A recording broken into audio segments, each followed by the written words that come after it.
नमस्कार, India TV देख रहे हैं आप। आपके साथ मैं हूं प्राची पाराशर। भारत को बदनाम करने का पूरा प्लान पाकिस्तान से बना। पाकिस्तान के अलग अलग इलाकों से anti India, anti Modi hashtag को ट्रेंड कराया गया। पाकिस्तान में ट्रेंड इस वक्त भी चल रहा है और इसमें हमारे ही देश के कुछ मोदी विरोधी नेता फंस गए हैं। सोचिए, पाकिस्तान और तुर्की से जैसे देशों में अरबी भाषा में हैशटैग बनता है। मोदी को बदनाम करने के लिए उसे सोशल मीडिया पर ट्रेंड कराया जाता है। पाकिस्तानी आर्मी इस काम के लिए अपनी ट्रोल आर्मी उतार देती है और उसके बाद Iran, Kuwait, UAE, Oman, Saudi Arab, Malaysia, Indonesia जैसे देशों से रिएक्शन आने शुरू हो जाते हैं। मोदी के खिलाफ, हिंदुस्तान के खिलाफ एक बड़ी अंतरराष्ट्रीय प्रोपेगेंडा मशीनरी एक्टिव की गई है। इसके तार इंडिया के भीतर मौजूद मोदी विरोधियों से लेकर देश के बाहर बैठे दुश्मनों से डायरेक्ट या इनडायरेक्ट तौर पर जुड़े हुए हैं। इस साजिश के एक एक पुर्जे को इस रिपोर्ट से एक्सपोज करते हैं।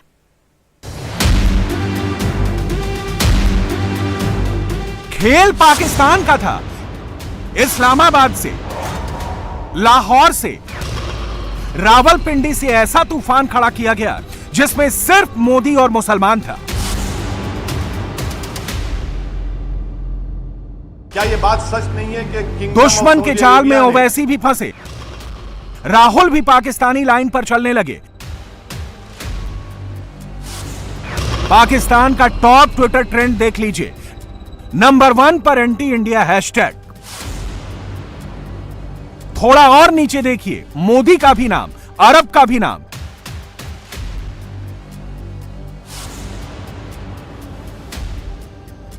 और नीचे देखिए, hashtag Indians, hashtag Muslim in India, hashtag every Muslim, hashtag Kuwait, hashtag Hindutva, hashtag Indian BJP. 20 घंटों पहले पाकिस्तान से जो ट्रेंड शुरू हुआ वो अभी भी रुका नहीं है। एक एक शब्द पर गौर कीजिए। भारत विरोधी हैशटैग इस वक्त भी पाकिस्तान में नंबर 1 ट्रेंडिंग टॉपिक है। पाकिस्तानियों ने फेक लोकेशन का इस्तेमाल किया। खाड़ी देशों को भड़काने वाला ट्वीट स्टॉर्म हुआ। पाकिस्तान के 31 वेरीफाइड हैंडल से भारत और प्रधानमंत्री मोदी के खिलाफ आपत्तिजनक भाषा का प्रयोग हुआ। जानबूझकर अरबी भाषा वाला हैशटैग क्रिएट किया गया ताकि मुस्लिम देशों में भारत विरोधी प्रोपेगेंडा फैलाया जाए। पाकिस्तान का टारगेट ही था कि इस मुद्दे के जरिए गल्फ देशों के साथ भारत के रिश्ते खराब किए जा सके। पाकिस्तान में सोशल मीडिया पर तो फर्जी अकाउंट्स बने ही, ऑन कैमरा भी रनिंग कमेंट्री हुई, नॉन स्टॉप हुई।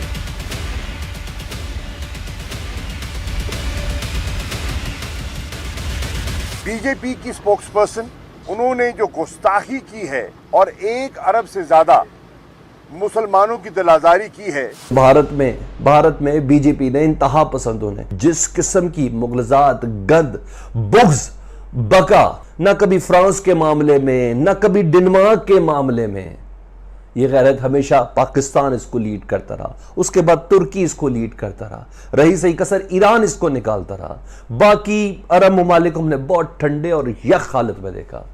इस बार मामला इस हद तक इंतहा को बढ़ गया कि अरब ममालिक ने भी इनिशिएटिव लिया। बीजेपी की जो गवर्नमेंट है, मोदी के स्पोक्स पर्सन हैं जिनका नाम नूरपुर शर्मा है और दूसरे नवीन जंदाल, उन्होंने कुछ हमारे नबी की शान में गुस्ताखी की टीवी पर बैठकर सरकारी सतह के ऊपर। और अरब ममालिक जो हैं वो आज मिलकर जिस तरह से उन्होंने भारत के परखच्चे उड़ा कर रख दिए हैं, वो काबिल सताइश है।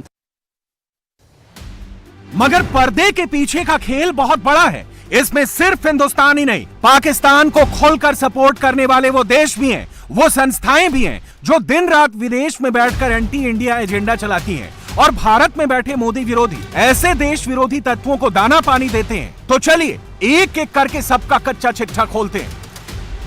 मौजूदा विवाद को भड़काने के लिए अरबी भाषा में जो हैशटैग ट्रेंड कराया गया, उसके पीछे तुर्की बेस्ड संस्था international organisation for the support of the profit of Islam का हाथ है। सोशल मीडिया पर जो ट्विटर स्टॉर्म आया, उसे ट्रेंड कराने वाले ज्यादातर ट्विटर यूजर्स मुस्लिम थे। अरब देशों में रहने वाले हिंदुओं को टारगेट करने के लिए कोऑर्डिनेटेड सोशल मीडिया कैंपेन चलाया गया। तुर्की बेस्ड ऑर्गेनाइजेशन ने इस ट्विटर स्टॉर्म की शुरुआत 3 जून 2022 को ही कर दी थी और तब से लेकर अब तक सेम एंटी इंडिया हैशटैग के साथ 60 से ज्यादा ट्वीट किए गए। इस संस्था के प्रोपेगेंडा ट्वीट में हिजाब से लेकर अलग अलग मुद्दों का जिक्र था और नोट करने वाली बात यह है कि हर ट्वीट में बड़ी चालाकी से या तो प्रधानमंत्री मोदी का नाम या फिर मोदी की तस्वीर अटैच करके एजेंडा चलाया गया। इससे यह पता चलता है कि यह किसी प्रोफेशनल का काम है जिसने उन लोगों के साथ मिलकर एंटी इंडिया नैरेटिव चलाया जिन्होंने दिन रात भारत में हो रहे घटनाक्रम पर नजर बनाए रखी थी। और पाकिस्तान से ऐसे लोगों को लगातार बैकअप मिल रहा था, कभी ट्विटर के जरिए तो कभी ऑन कैमरा कमेंट्री के जरिए। मेरे ख्याल में हमें मालूम होना चाहिए कि उनके जो लीडर गुजरा है सावरकर, उसने जो किताबें लिखी है और जो कि बेसिक्स हैं आरएसएस के लिए, और उसके ऊपर उनके 400 मेंबरान जो खुफिया हैं, वो खुद उनका नाम पता नहीं है, वहाँ पर वो प्लानिंग करते रहते हैं। और जो ये टोटल कॉन्सेप्ट है वो ये है कि मुसलमानों को बर्रे सगीर हिंदू पाक से ख़त्म करना है और पूरे दुनिया में ख़त्म करना है। इंडिया अपने इन प्रोग्राम में वो जो नाजी जर्मनी का फार्मूला था उसको अप्लाई कर रहे हैं और वो कह रहे हैं कि जिस तरह उन्होंने वहाँ से यहूदियों को ख़त्म किया यूरोप से और ख़ासकर जर्मनी से, वही फार्मूला हम अप्लाई करेंगे। 3 जून को तुर्की की जिस संस्था ने अरबी हैशटैग के साथ भारत को टारगेट करना शुरू किया, पाकिस्तान ने उसे हाथों हाथ पिक कर लिया और 6 जून आते आते अरब देशों में मोदी विरोधी तूफान खड़ा हो गया था। 6 जून को गल्फ देशों के वेरीफाइड हैंडल्स, न्यूज हैंडल्स ने इस खबर पर रिएक्ट करना शुरू किया और कुछ घंटों के भीतर 6 लाख से ज्यादा ट्वीट्स ऑल ओवर वर्ल्ड घूमने लगे, सर्कुलेट होने लगे, लाइक और रिट्वीट होने लगे। हर घंटे कम से कम 45,000 ट्वीट हुए और ये सिर्फ एक शख्स का काम नहीं हो सकता, ये वेल प्लान्ड और कोऑर्डिनेटेड अटैक था। पहला रिएक्शन है अरब कौमों की तरफ से। भारत के अंदर इस तरह की हरकतें तो आम होती रहती हैं ना, फ्रीक्वेंटली होती रहती हैं, लेकिन उसके ऊपर हम ही चीखो पुकार किया करते थे और सोचा करते थे कि यार कभी इनको भी शर्म आएगी। मोदी रह गया तो साढ़े हम सायो, मोदी रह गया, आखिर में वो जाएगा। एहतजाज भारत के अंदर से सामने आया और फिर ये इंटरनेशनलाइज होता चला गया, बैनुल-अक़वामी सतह के ऊपर इस पर बात होना शुरू हो गई, फिर इंटरनेशनल ट्रेंडिंग इस पर चली और अरब बाजी ले गए हैं। यानी कि एंकर ने अरब ममालिक में अपना प्रोग्राम शुरू किया और उस प्रोग्राम में उन्होंने दुरूद पढ़ा, फिर अपना प्रोग्राम शुरू किया और भारत के खिलाफ पूरी उन्होंने कैंपेन शुरू कर दिया अपनी मीडिया के ऊपर अरब ममालिक में कि बॉयकॉट इंडियन प्रोडक्ट्स का बॉयकॉट किया जा रहा है और इससे भारत को एक दिन के अंदर अरबों डॉलर्स का नुकसान हो चुका है। इस हेट कैंपेन में चलाए गए 76% ट्वीट्स अरबी भाषा में थे, लेकिन उसे पुशअप करने का काम किया कुछ गल्फ देशों और पाकिस्तान में बैठे किरदारों ने। मगर आप ये जानकर चौंक जाएंगे कि सेम उसी हैशटैग को, उसी अरबी भाषा वाले हैशटैग को भारत में मौजूद मोदी विरोधियों ने भी ट्रेंड कराया। इसमें कांग्रेस के नेताओं से लेकर वो सारे कैरेक्टर्स थे जो दिन रात मोदी को बदनाम करने के लिए अनाप शनाप लिखते रहते हैं, बोलते रहते हैं और पाकिस्तानी भी उन्हीं बातों को कोट करके मोदी, बीजेपी, आरएसएस करते हैं। बड़ा जबरदस्त इकदाम उठाया है कुवैत ने, कतर ने, बहरीन ने और कुछ सऊदी अरब के अंदर भी कुछ मार्केट्स में बैन लगा दिया है इंडियन प्रोडक्ट्स के ऊपर। जो प्रोडक्ट्स इंडिया से आते हैं उनके ऊपर बैन लगा दिया गया है और इस बैन की वजह बिल्कुल यही है कि गुस्ताखी की गई है और उस गुस्ताखी के ऊपर इंडियन प्राइम मिनिस्टर को माफी मांगनी चाहिए। दोस्तों ये पहली दफा नहीं हुआ, इससे पहले भी बहुत सारी ऐसी गुस्ताखियां की गई हैं इंडिया की तरफ से। इंडिया से मुराद ये नहीं है कि इंडिया के सारे लोग, इंडिया से मुराद वो हिंदुत्व आइडियोलॉजी है, वो आरएसएस के लोग हैं जो इस कल्चर को प्रमोट कर रहे हैं। हर दफा वो टीवी पे भी इस चीज को प्रमोट करते हैं, वो मुसलमानों और हिंदुओं के दरमियान लड़ाई करवाने की हर कोशिश करते हैं कि किसी तरीके से दोबारा इनके दरमियान ये चीज पाई जाए और एक और जो है वो मसला खड़ा हो पूरी दुनिया के अंदर। तो ये चीज समझने की है कि ये लोग मुसलमानों को हमेशा क्यों अटैक करते हैं। मुसलमानों की आबादी कोई छोटी सी आबादी नहीं है, मुसलमान दुनिया की दूसरी बड़ी अक्सरियत रखने वाला मजहब है और इसके ऊपर अगर आप बार बार अटैक करेंगे तो दुनिया के अंदर एक हलचल जरूर मचेगी। एक और चौंकाने वाली बात पता चली है। तुर्की की जिस इस्लामिक संस्था ने भारत विरोधी ट्विटर स्टॉर्म चलाया, वो पिछले 1.5 साल से फ्रेंच प्रोडक्ट के बॉयकॉट का कैंपेन चला रही है। इस संस्था की वेबसाइट पर शार्ली हेब्दो और फ्रेंच टीचर जैसे शब्द की इवेंट्स के तौर पर मार्क किए गए हैं। मुस्लिम ब्रदरहुड से इंस्पायर्स इस संस्थान का अपना फाइनेंस और लीगल विंग है, और तो और इसने पिछले साल ही अपना डिफेंस विंग भी इंट्रोड्यूस किया है। तुर्की और पाकिस्तान की एंटी इंडिया जुगलबंदी किसी से छिपी नहीं है, तभी तो जो आग इस टर्किश संस्था ने सोशल मीडिया पर लगाई, पाकिस्तान ने उस आग में घी डालने का काम किया और इस भारत विरोधी, मोदी विरोधी एजेंडे को लगातार ट्रेंड कराया। ना सिर्फ उन्होंने भारत से तजारती ताल्लुकात खत्म करने का इंदिया दिया, बाइकॉट इंडिया इस वक्त मुहिम चल रही है अरब ममालिक में, कुवैत में भी हुई है, सऊदी अरब में भी हुई है, यूएई से भी मुतल्लिक है कि ये एक बड़ा, क्योंकि कारोबारी है ना, रोटी लगी हुई है।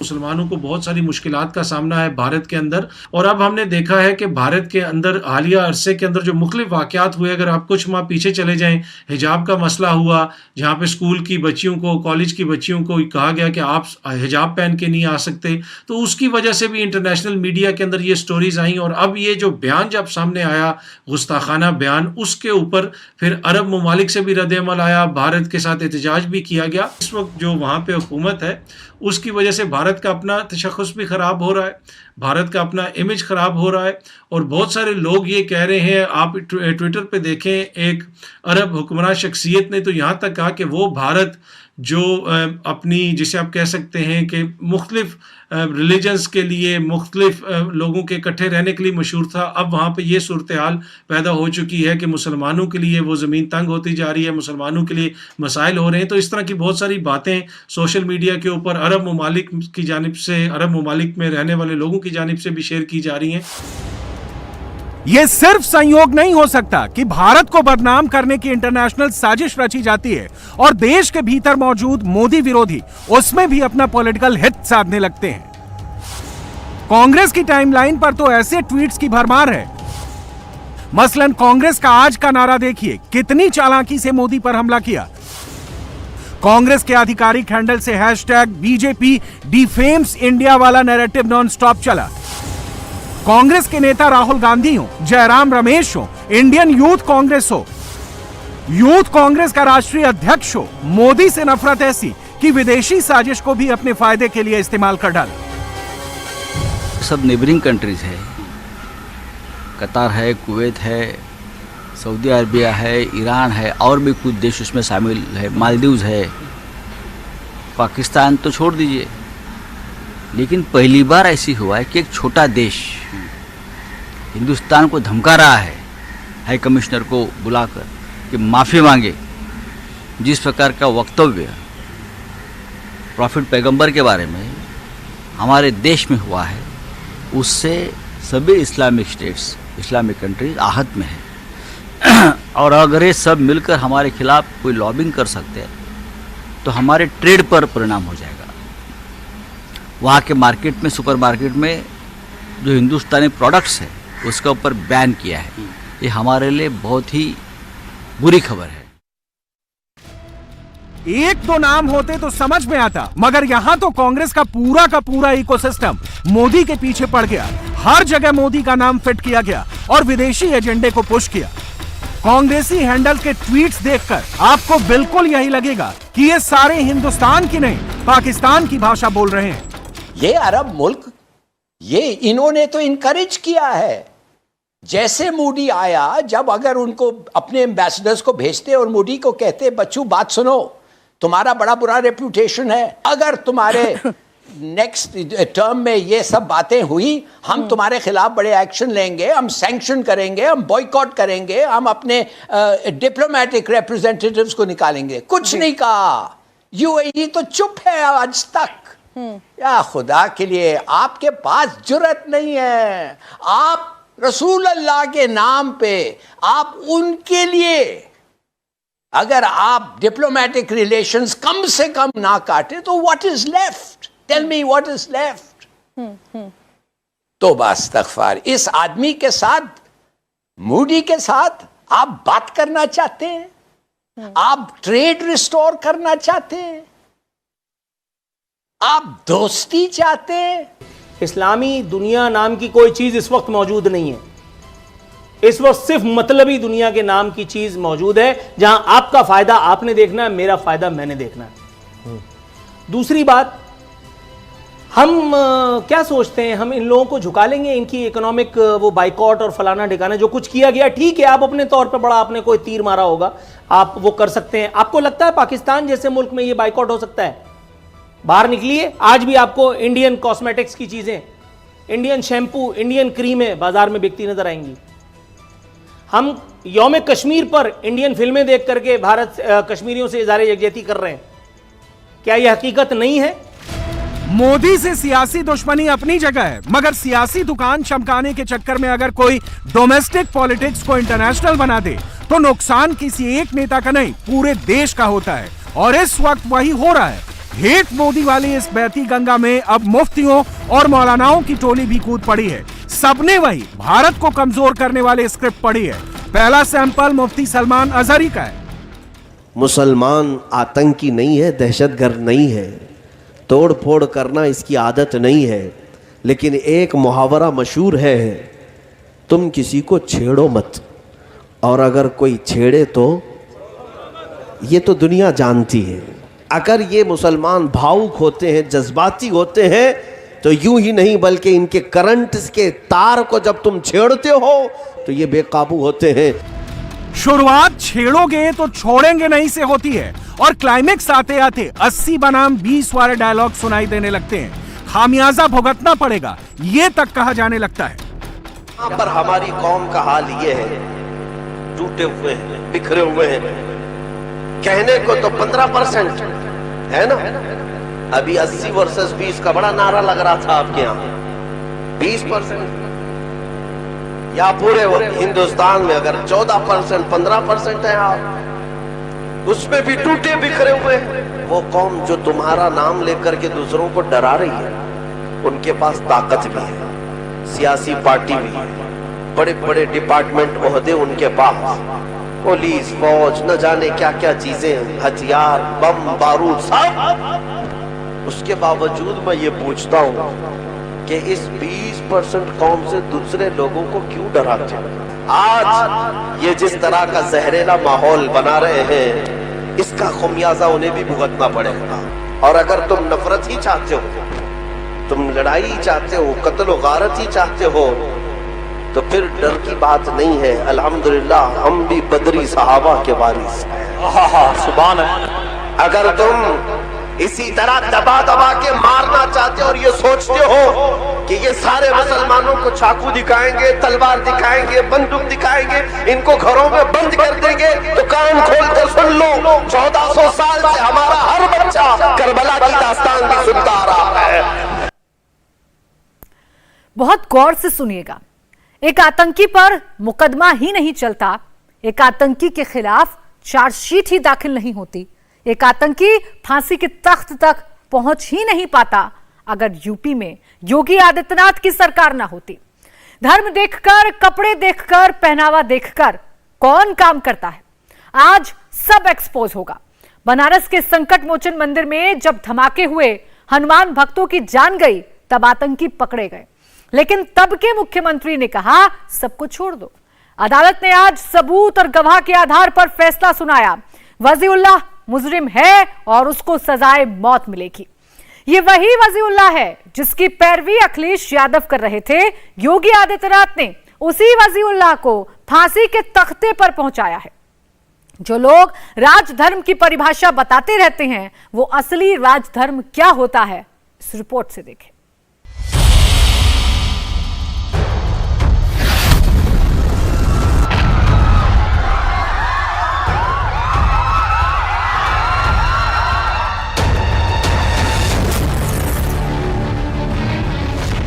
नाम वजीउल्लाह, बाप का नाम हबीबुल्लाह, काम आतंकी, गुनाह वाराणसी सीरियल ब्लास्ट, 18 लोगों की मौत, सजा फांसी। 16 साल तक चले मुकदमे के बाद कोर्ट ने वजीउल्लाह को सजाए मौत दी है। वजीउल्लाह को फांसी होगी। वजीउल्लाह वही आतंकी है जिसे माफ किया जा रहा था, इसे बचाया जा रहा था। अगर मोदी और योगी विरोधियों के हाथ में पावर होती तो वजीउल्लाह की फांसी रुक जाती, वो आजाद घूमता और कहीं और धमाके करता। याद है आपको इसके बारे में नरेंद्र मोदी ने क्या कहा था? 2006 में काशी में बम धमाका हुआ था, संकट मोचन मंदिर भी धमाका किया गया था, वहां के कैंट रेलवे स्टेशन भी हमला किया गया था। तब यूपी में समाजवादी पार्टी की सरकार थी। जब 2013 में समाजवादी पार्टी की सरकार फिर से सत्ता में आई तो इन लोगों ने मुकदमों को वापस लेने का फैसला लिया था। भाइयों, जिन्होंने काशी में धमाके किए उनके केस वापस लेने का निर्णय उचित था क्या? वजीउल्लाह के बारे में मोदी ने जो कहा वो सच साबित हुआ। वजीउल्लाह के बारे में योगी ने जो कहा वो सच निकला। अयोध्या में राम जन्मभूमि पर हुए हमले का हो, काशी में संकट मोचन मंदिर में तो 28 निर्दोष लोग मारे गए थे। सीआरपीएफ कैंप पर रामपुर में हमला हुआ था। लखनऊ, अयोध्या और वाराणसी की कचहरियों पर हमला हुआ था। गोरखपुर, कानपुर और बिजनौर में सीरियल ब्लास्ट हुए थे। इन सभी घटनाओं के दोषियों को, आतंकवादियों के मुकदमों को वापस लेने की कुत्सित चेष्टा की थी श्री अखिलेश यादव ने। कौन है वजीउल्लाह? चलिए इसकी टेरर फाइल खोलते हैं। 16 साल पहले वाराणसी में क्या हुआ था वो देखते हैं। 7 मार्च 2006 मंगलवार के दिन बनारस के संकट मोचन मंदिर में हनुमान भक्तों की भीड़ इसी तरह पूजा और आरती के लिए जमा थी। हनुमान भक्त अपने भगवान के दर्शन करने के लिए लाइन में लगे थे। तभी शाम के 6:15 बजे संकट मोचन मंदिर में ब्लास्ट हुआ।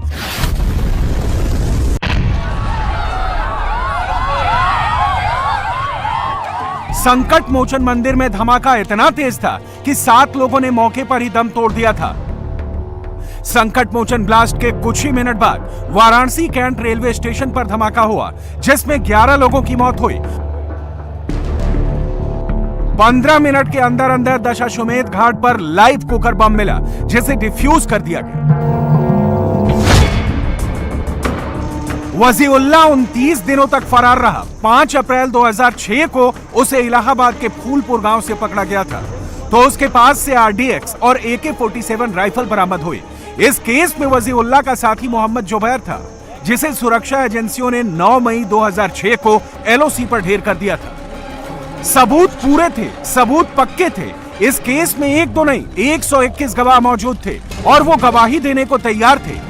जिन गवाहों और सबूतों के आधार पर कोर्ट ने वजीउल्लाह को फांसी दी है वो सबूत सपा की पिछली सरकार के समय भी मौजूद थे।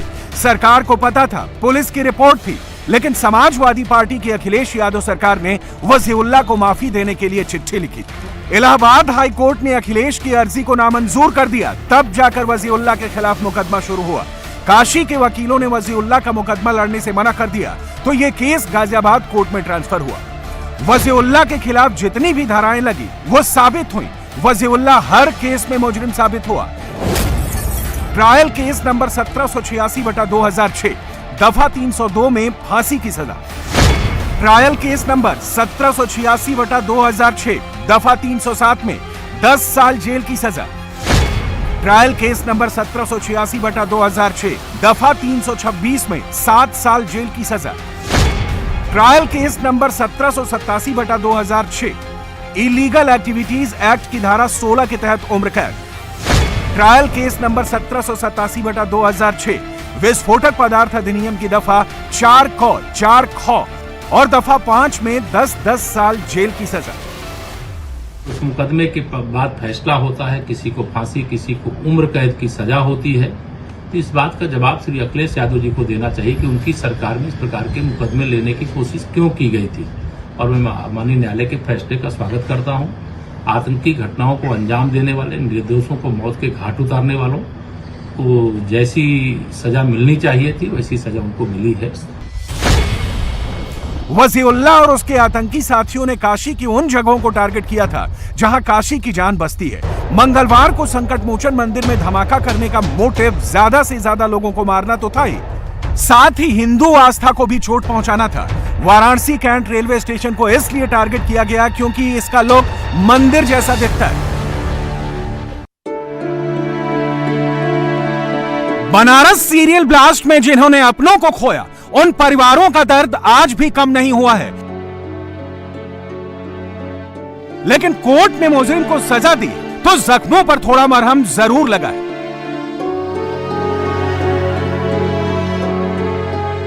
सोचिए, इनके जख्म कभी नहीं भरते। अगर मोदी और योगी वाराणसी सीरियल ब्लास्ट केस में वजीउल्लाह के खिलाफ मुकदमा न चलाते, अखिलेश यादव ने तो ऐसे 19 आतंकवादियों के खिलाफ केस वापस लेने और आतंकियों को रिहा करने का फैसला ले ही लिया था। 2013 में सपा सरकार ने वाराणसी बम ब्लास्ट में हुजी के आतंकी शमीम अहमद उर्फ सरफराज से केस वापस लेने की अर्जी लगाई। कोर्ट ने इनकार कर दिया। गोरखपुर ब्लास्ट के आरोपी तारिक काजमी से भी केस वापस लेने की अर्जी को कोर्ट ने ठुकरा दिया। मुकदमा चला तो तारिक काजमी को 20 साल की जेल हुई। सपा सरकार ने बाराबंकी ब्लास्ट केस में खालिद मुजाहिद से भी केस वापस लेने की अर्जी लगाई। कोर्ट ने इनकार किया। मुकदमा चला तो खालिद मुजाहिद को उम्र कैद मिली। कानपुर ब्लास्ट केस के आरोपी इम्तियाज से भी केस वापस लेने की अर्जी को कोर्ट ने ठुकरा दिया। इम्तियाज को 23 साल की जेल हुई। कानपुर ब्लास्ट केस के एक और आरोपी पाकिस्तानी जासूस सितारा बेगम को 7 साल जेल की सजा हुई। सोचिए, अगर इन आतंकियों पर मुकदमा नहीं चलता, कोर्ट सजा नहीं देता, आतंकियों को जेल नहीं होती, तो ये आतंकी अब तक कितने बेगुनाहों का खून बहा चुके होते। आतंक के खिलाफ मोदी और योगी का रुख सख्त रहता है क्योंकि इन्होंने आतंक को बेहद करीब से देखा है।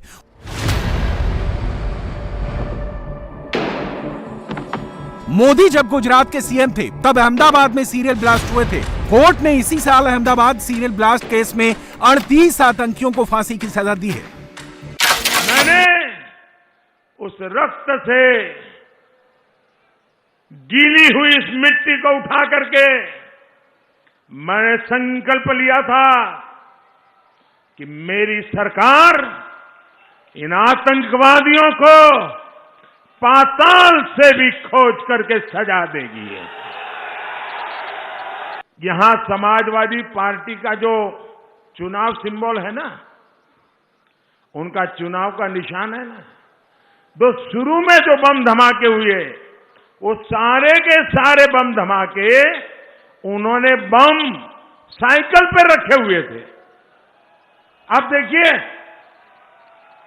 साइकिल पे बम रखे हुए थे और जहां लोग सब्जी वगैरह खरीदने के लिए आते हैं वहीं साइकिल पार्क करके चले गए थे और एक समय चारों तरफ ये साइकिलों पर रखे हुए बम धमाके फूटे।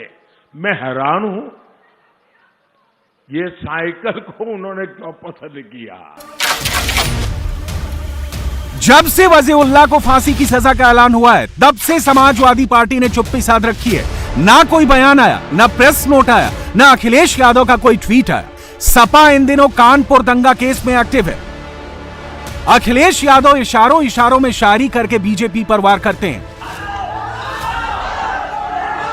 सपा के प्रवक्ता यहां तक कह जाते हैं कि कश्मीर से ध्यान हटाने के लिए कानपुर में दंगा करवाया गया, जबकि सपा नेताओं के नाम दंगा कराने वाले आरोपियों की लिस्ट में शामिल है। कानपुर में योगी की पुलिस ताबड़तोड़ एक्शन में है। 40 के पोस्टर लगे हैं, 500 के पोस्टर आने वाले हैं। इसका रिएक्शन भी बहुत शार्प है। कानपुर के शहर काजी अब्दुल कुद्दूस ने खुल्लम खुल्ला धमकी दी है कि अगर घरों पर बुलडोजर चले तो लोग सिर पर कफन बांध कर निकलेंगे। अगर इस तरह की कोई कदम उठाए गए तो फिर सर पे कफन बांध के लोग निकल भी आएंगे मैदान में। ज़्यादा दिन इंतजार नहीं कर पाएंगे। अब ज़्यादती की इंतहा, सब्र का इंतहा हो रही है।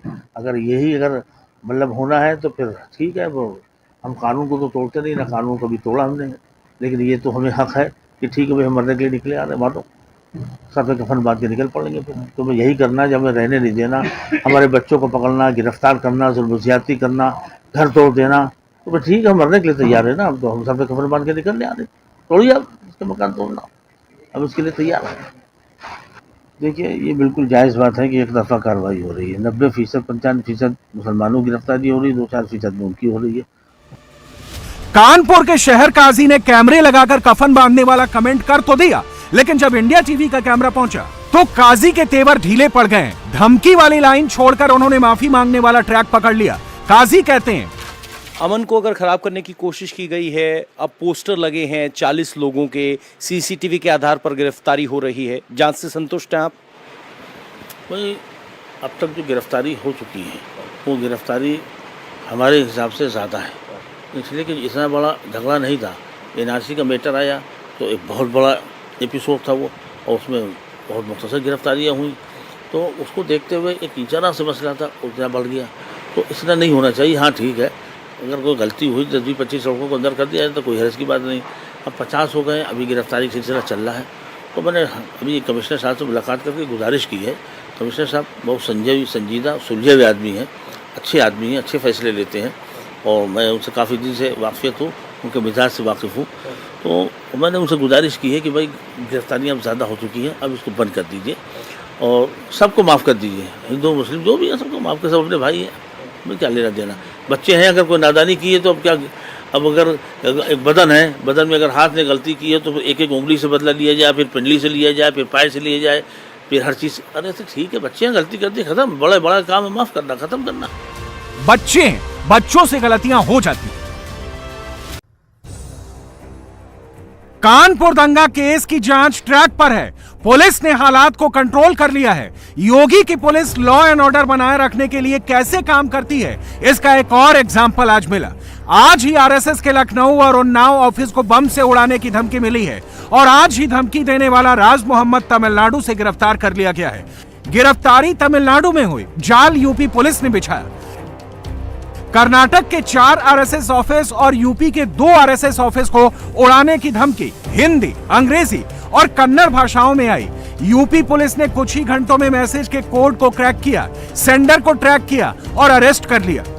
अल अंसारी रजी उन मेहदी नाम के व्हाट्सएप ग्रुप पर मिली एक धमकी पर यूपी पुलिस कैसे अलर्ट हुई और किस तरह एक्शन हुआ, इंडिया टीवी की लखनऊ ब्यूरो चीफ रुचि कुमार के पास इस केस की एक जानकारी है। अलीगंज का ये सेक्टर क्यों है, और ये सरस्वती विद्या मंदिर है। इस सरस्वती विद्या मंदिर से लगा सामने जो बोर्ड है वो आरएसएस का दफ्तर है। अब सुल्तानपुर के एक प्राइवेट कॉलेज के एक प्रिंसिपल के पास एक व्हाट्सएप आया और एक व्हाट्सएप ग्रुप से जुड़ने का उनको इनवाइट आया। अब प्रिंसिपल उस व्हाट्सएप ग्रुप से जुड़ गए, और जब वो जुड़े तो उन्होंने देखा कि उसमें ये लिखा हुआ था कि आरएसएस के ऑफिस को बम से उड़ाया जाएगा। उसमें एक एड्रेस, इसका ये जो सरस्वती विद्या मंदिर है इसका भी दिया हुआ था। अब ये जो व्हाट्सएप ग्रुप में जुड़ने का इनवाइट आया, ये अल अंसार इमाम के नाम से आया था। प्रिंसिपल ने जब ये मैसेज देखा और ये देखा कि आरएसएस के ऑफिसेस को उड़ाने की इसमें धमकी दी गई है, तो वो लखनऊ के मड़ियाव थाने पहुंचे और वहां पर उन्होंने एफआईआर लिखाई कि इस तरह से साजिश रची जा रही है बम से उड़ाने की। उसके बाद क्योंकि मामला हाई प्रोफाइल था, आरएसएस के दफ्तर को बम से उड़ाने की साजिश थी, इसलिए पुलिस हरकत में आई। लखनऊ की पुलिस तो लगी, साथ में यूपी एटीएस भी इसमें लगी, और ये पता चला कि इसके तार तमिलनाडु से जुड़ते नजर आए यूपी एटीएस को पड़ताल में। तो यूपी एटीएस ने तमिलनाडु में राज मोहम्मद का पता किया, तमिलनाडु पुलिस को उसके बारे में बताया, तमिलनाडु पुलिस ने राज मोहम्मद को हिरासत में लिया। यूपी एटीएस की टीम लखनऊ से तमिलनाडु पहुंची और राज मोहम्मद को गिरफ्तार कर लिया गया। 3 जून को कानपुर में योगी के सामने बहुत बड़ा चैलेंज खड़ा किया था। योगी ने सबको निपटा दिया। आज मुख्यमंत्री योगी आदित्यनाथ ने मथुरा जाकर श्री कृष्ण जन्मभूमि मंदिर में दर्शन पूजन किए। मथुरा के जिस मंदिर को लेकर ईदगाह वाला मुकदमा चल रहा है, उसी श्री कृष्ण जन्म स्थान मंदिर में बैठकर योगी ने शांति से पूजा की। योगी बरसाना के श्री राधा रानी मंदिर भी पहुंचे। मुख्यमंत्री ने आज रसखान की समाधि का भी निरीक्षण किया और ब्रज विकास तीर्थ की बैठक में भी शामिल हुए।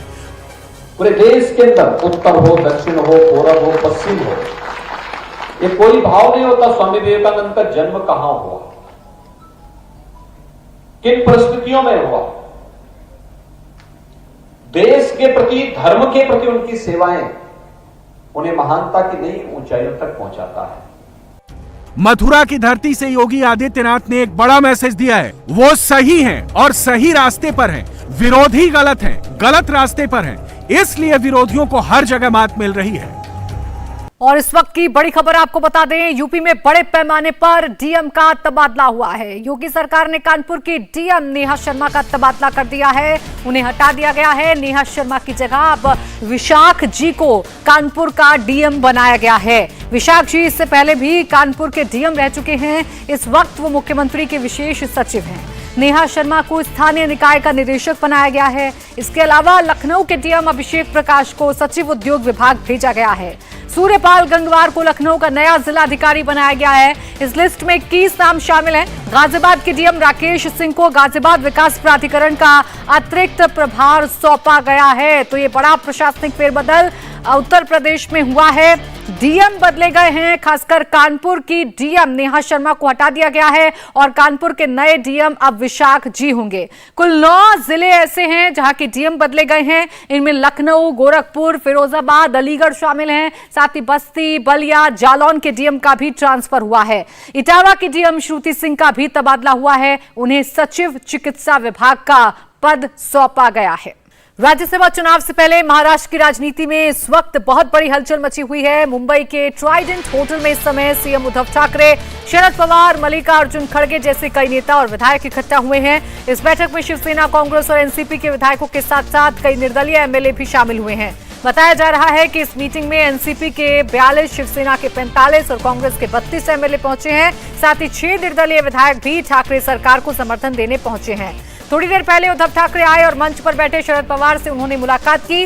आपको बता दें, महाराष्ट्र आघाड़ी सरकार ने अपने अपने विधायकों की बाड़ेबंदी की है। शिवसेना के विधायकों को ट्राइडेंट होटल, एनसीपी के विधायकों को पवई और कांग्रेस के विधायकों को गोरेगांव वेस्ट इंड में ठहराया गया है। महाराष्ट्र में बीजेपी और शिवसेना के बीच तगड़ा मुकाबला है। महाराष्ट्र में 6 सीटों पर 10 जून को वोटिंग होनी है। विधायक की तादाद के हिसाब से शिवसेना, कांग्रेस और एनसीपी के 1-1 और बीजेपी के 2 उम्मीदवार आसानी से जीत सकते हैं। लेकिन छठी सीट के लिए बीजेपी और शिवसेना दोनों ने 1-1 उम्मीदवार अलग से खड़े कर दिए हैं। इस छठी सीट को जीतने के लिए बीजेपी को 13 और शिवसेना को 16 से ज्यादा विधायकों की जरूरत पड़ेगी। ये कमी निर्दलीय विधायक और छोटे दल ही पूरी कर सकते हैं। इसीलिए ठाकरे ने अपने विधायकों के साथ साथ निर्दलीय विधायकों की भी बाड़ेबंदी की है। इंडिया टीवी हर वक्त हर जगह डाउनलोड करने के लिए सर्च करें India TV news Google play store या ऐप स्टोर पर।